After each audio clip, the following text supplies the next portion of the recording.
The names making the list this year, IBM, the company coming in overall at number 19 and number 1 in the computer services industry. And joining us now to discuss is IBM's CEO, Arvind Krishna. Arvind, nice to see you. Welcome back.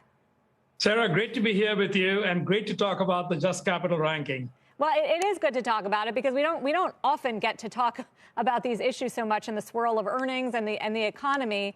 Workers, I think, is the number one issue. It was weighted the highest. You guys scored really well. And it just strikes me that we are in this tough environment during a pandemic with a really competitive market and a labor shortage. How do you attract and retain employees in this environment? Yeah. So Sarah, as you said, look, attracting workers is about jobs, it's about wages, but it's also about the other attributes of the C. Are we serious about sustainability? Are we actually making actions about it or not? Same as in retail, where people are willing to pay a premium for sustainable companies. We think that our workers that we attract in also care about it. But look, at the end of the day, you have to be competitive on wages. You have to be competitive on benefits. You have to give people a career path they enjoy. And they have to actually believe in the company that they work for, the work you're doing is serious, and it benefits society.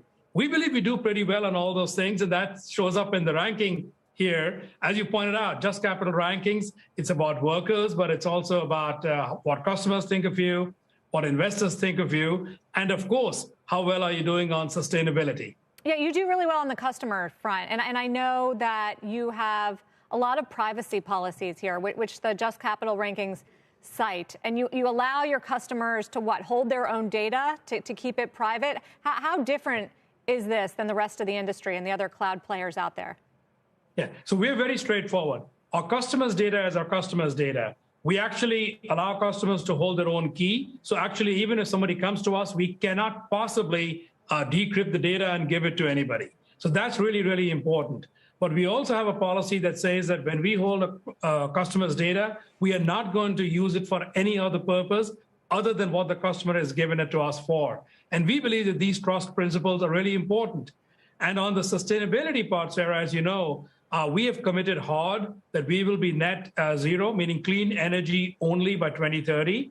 And by the way, it's not enough to put an endpoint. We also said 65% clean energy by 2025. And we already, over 80% of our non-toxic waste, we recycle as opposed to put it back into landfills or any other thing. So all in all, pretty good track record, we think.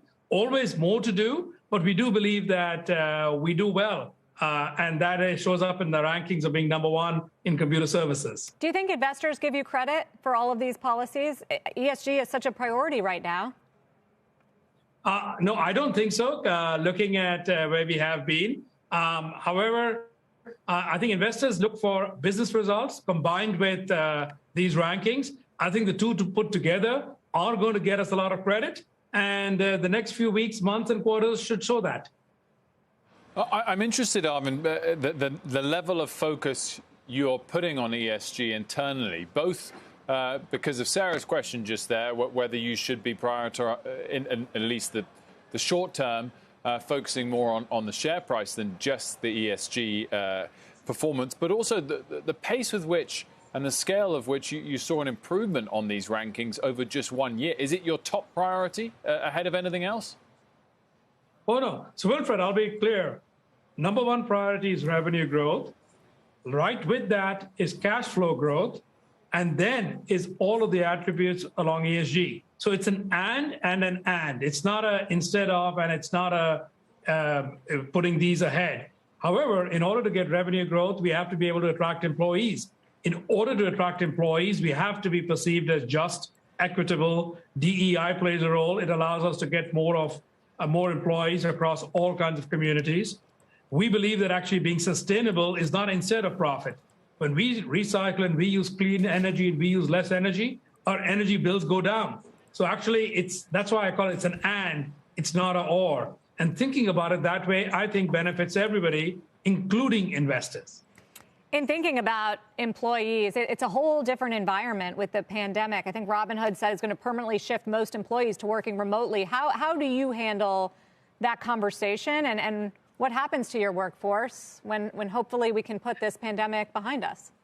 Yeah. So, Sarah, I believe that there are people in our industry, a lot of our employees are really creatives, people who write code, people who are consultants in front of clients. They're creatives. They cannot work remotely all of the time. But I do believe that we are going to be much more accommodating of a hybrid environment where people work sometimes in a workplace, sometimes at a client site, and sometimes remotely, be it from their home or be it elsewhere else. We have to put forward the tools, the management systems to permit that to happen. And the very fact that we have done as we have for the last 21 months now tells us that we can do that and be as productive, maybe even more productive than before. It's all of those things. I also think that there's a generational shift going on where people don't want to be in the workplace only for 40 or 50 or 60 hours a week. They really want some flexibility where they work from. But in order to create culture, to learn from others, to watch how work is done, I do believe that some amount of time in the workplace will be essential to go get that knowledge and that experience.